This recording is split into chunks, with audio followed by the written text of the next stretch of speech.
السلام عليكم ورحمة الله وبركاته، يا هلا ومرحبا، حيا الله متابعين الكرام. اليوم عندي القصة هذه، الأحداث التي فيها جدا غريبة وصادمة ومفزعة للبعض، يعني حقيقة. ليش؟ لأن الرجل هذا قام باستدراج أنا زوجته، وأثناء غياب زوجته على أساس إن زوجته موجودة في البيت، وبعد كذا قام بتخديرها وقتلها ونهب كل ما تمتلك من ذهب ومجوهرات. وبعد كذا لكي يتصرف من الجثة تبعها قام بتقطيع الجثة إلى أوصال صغيرة وكبيرة، يعني متخيلين إن إنسان عندها القدرة على فعل هذه الأشياء. تابعوا معي القصة لنبدأها معكم من أول. راح أسمي الشخص هذا محمد، وآسف أنا اسمي محمد ولكن راح أسميه محمد كذلك. الشخص هذا أنا يعمل حلاق، وكان مستأجر شقة في مدينة الشيخ زايد في مصر. هذه المدينة تسمى هناك مدينة الشيخ زايد، أنا على ما أظن أنها في القاهرة أو في القاهرة الجديدة.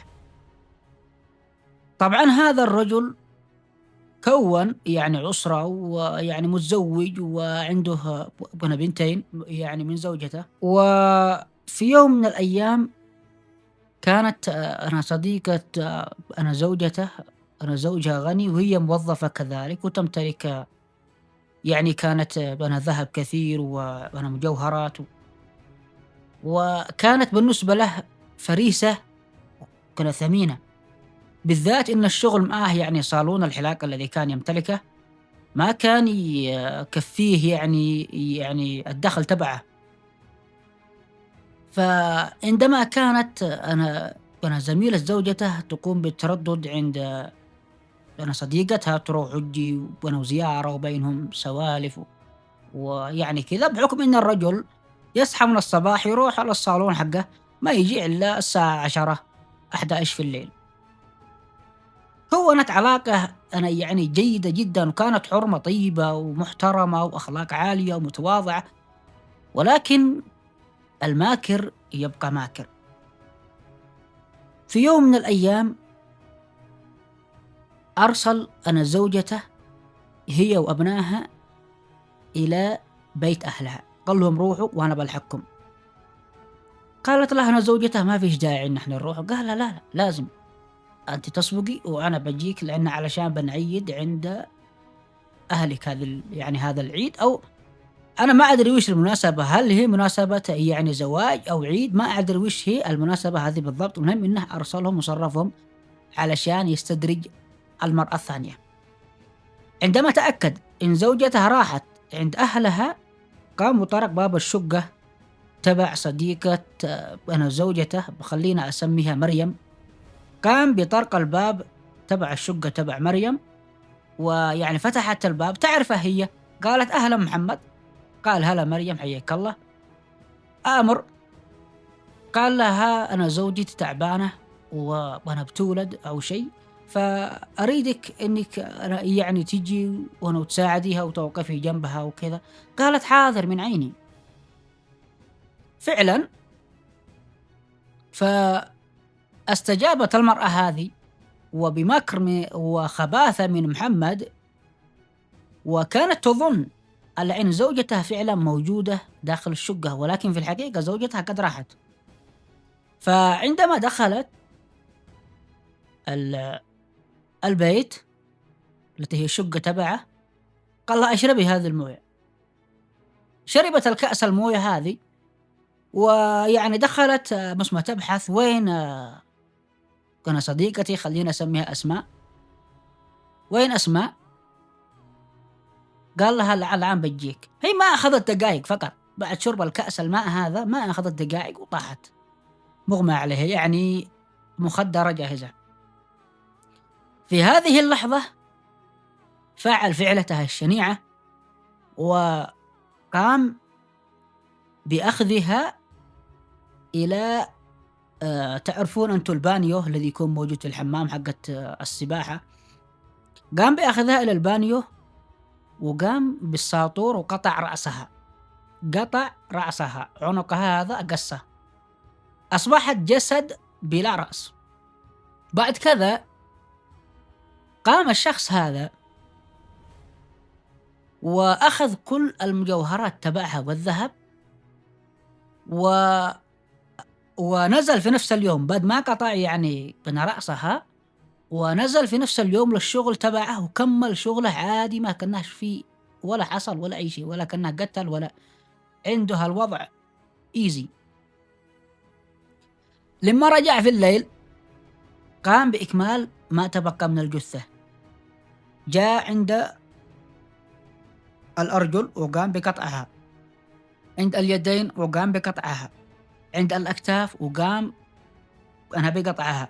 صرف كثير من اللحم والدم والعظام الصغيرة مثل الأصابع والأظافر والشعر وما إلى ذلك في أكرمكم الله في الكرسي حق أي معروف هو شو.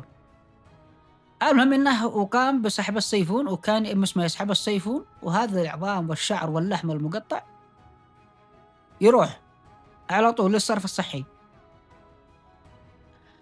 المهم وباقي الجثة قام بأخذها في أكياس كنا زبالة ونزل بها.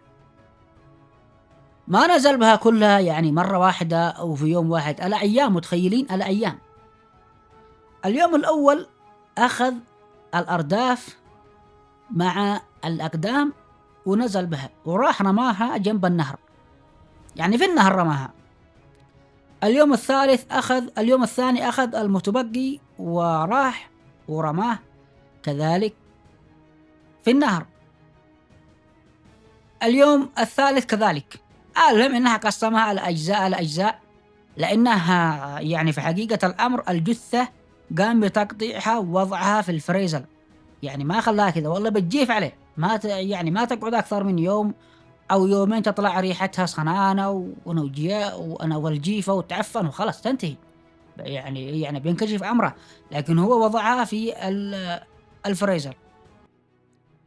المهم بعد ما تخلص من الجثة وما كانها شو، أجا يعني في نفس اليوم اللي قتل فيها المرأة هذه التي اسمها أسماء، أجا أنا اسمها جاره ودق عليها الباب، قال لها أنا اسمها زوجتك موجودة؟ قال لها لا. قال لها ليش تسأل؟ قال لها أنا أسأل أن أنا مريم وأنا زوجتي. قال لها أنا زوجتي يعني أنا راحت عند أهلها، وأنا زوجتك صراحة ما شفتهاش وما أدريش. قال له خلاص شكرا، راح يبحث، يتصل على التلفون حق زوجته، يدق مقفل، ما حد يجيب. المهم راح وبلغ الشرطة، هذا أنا زوج اسمه زوج مريم. راحوا بلغوا الشرطة جو فتحوا تحقيق وسألوا كمان، سألوا محمد هذا وسألوا كثير وتواصلوا مع زوجته، هل شفتي اسمها مريم؟ قالت لا ما شفتهاش، وأني خرج من البيت حقي من الشقة تبعي ومريم موجودة يعني في الشقة تبعها ولا حتى استأذنت منها ولا كلمتها إني يعني رايحة أنا البيت أهلي. طبعا وسألوا محمد، أخذوه حققوا معاه، ما شفتها؟ قال ما شفتهاش ولا لي بها أي علم. لكن في أشخاص لاحظوا على محمد إنه يتردد على محلات الذهب، قالوا نحن يعني قدموا بلاغ للشرطة، قالوا نحن شفنا هذا الشخص وهو يعني يتردد على محلات الذهب. قاموا بمراقبته، وبعد كذا قاموا استدعوه إلى القسم وحققوا معه من أين لك هذا الذهب، يعني الذهب الذي قمت يعني أنها ببيعه في محلات المجوهرات. طبعا هو كسر الذهب، يعني هذا الذي يعني باعه ما خلاه على المصنعية تبعه أو أنا السليم، كسره علشان يخفي الأدلة وكل شيء، فقام ببيعه ذهب مبتك. عندما سألوه قال لهم هذا ذهب من زوجتي، إذا كان الذهب هذا حق زوجتك فبنطلق سراحك، كان الذهب هذا مو لك لازم، يعني أنت بالذات أنك متهم في جريمة، وأنت يعني جار الضحية المفقودة، هم إلى الآن ما يعرفوش إن البنت هذه مقتولة ومرمية. بعد كذا هم ما وصلوا أي خيط للحين سوى أن الذهب فقط، الذهب الذي باعه الرجل هذا وهم لديهم شكوك فيه. بعد تقريبا أسبوع تلقوا بلاغ من إحدى المزارعين بأنه يوجد جثمان مقطع الأوصال وفي أكياس زبالة على طرف النهر. طبعا الشرطة انطلقت إلى البلاغ هذا وقاموا بتحليل الجثة وأبرى DNA ويعني تحاليل كثيرة، ويعني في المشرحة أطباء المشرحة فوجدوا إن تحليل DNA تبع الضحية مطابق لما يعني مطابق لجثمان أنا مريم.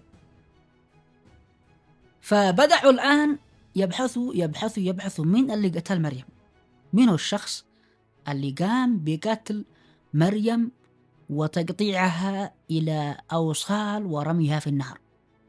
أخذوا زوجها وإلى التحقيق مرة ثانية، أنت القاتل. قال لهم يا جماعة والله ما قتلتها ولا أدري عنها ولا لي علم لا من قريب ولا من بعيد، وليش أقتل زوجتي؟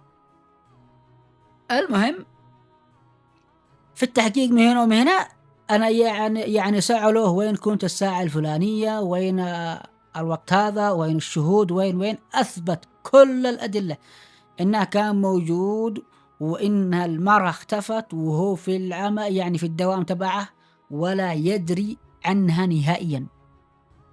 فهنا صدقوه وأطلقوا صراحة، ولكن مع الشكوك فيه، يعني يمكن يقول إنه دبر له شخص من هنا ولا من هنا، يعني لسه الشكوك موجودة على هذا الرجل يعني اللي هو زوجها. قالوا خلونا نرجع إلى محمد صاحب الذهب يعني نحقق. المهم راحوا للزوجة وسألوها، قالوا لها أنت أعطيتي زوجك الذهب أو ذهب من ذهبك علشان يعني يبيعه؟ قالت لهم ما أعطيته شيء يعني، ولا عندي ذهب، أساسا عندي شيء بسيط، هذا الشيل اللي في أذني وهذا الخاتم، حاجة بسيطة ما عندي أكثر من كذا، أصلا هو أخذ أغلبه وباعه. قالوا لها يوم ما خرجتي من البيت أنت أعطيتي زوجك ذهب قليل أو كثير؟ قالت لهم ما أعطيتها شيء. رجعوا لمحمد يحققوا معه، أعترف من وين لك الذهب هذا، وبالذات ما عنه عندما أطلقوا صراحة كان يسدد أجارات المحل وسدد أجارات الشقة المتأخرة وبدت أموره عالي العال. فبالضغط والتحقيق اعترف إنه قام بقتلها وتقطيع جثمانها إلى أوصال، ثم حملها ورميها يعني في النهر. في شخص مهم نسيت أن أذكرها في القصة، واللي هو حارس الفلة. هذا الشخص كمان له كان له دور مهم جدا في القصة. ليش؟ لأنه عندما يعني عندما رأى محمد بعد ما قتل مريم، كان في اليوم الأول واليوم الثاني واليوم الثالث زي ما قلت لكم رمى الجثة على 3 أيام. قال لهم كان أشوفه ينزل معه كيس أسود، يعني كان معه كيس أسود ينزل به ويروح به ما أدري وين يروح. وفي واحد ثاني كمان اعترف في القصة، ولد خالته أو ولد عمته، اعترف إنها كان يعطيها السيارة تبعه ومحمد يضع اللحم هذا الذي هو يعني البقايا من الجثة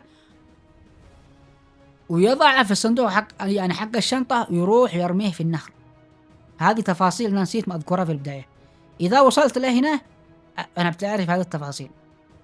المهم إن الرجل هذا لما واجهوه بالحقائق وبالدلائل وبكل شيء اعترف إنها قام بقتلها وتقطيع جثمانها إربا. المهم إنه تم الحكم عليه بالإعدام.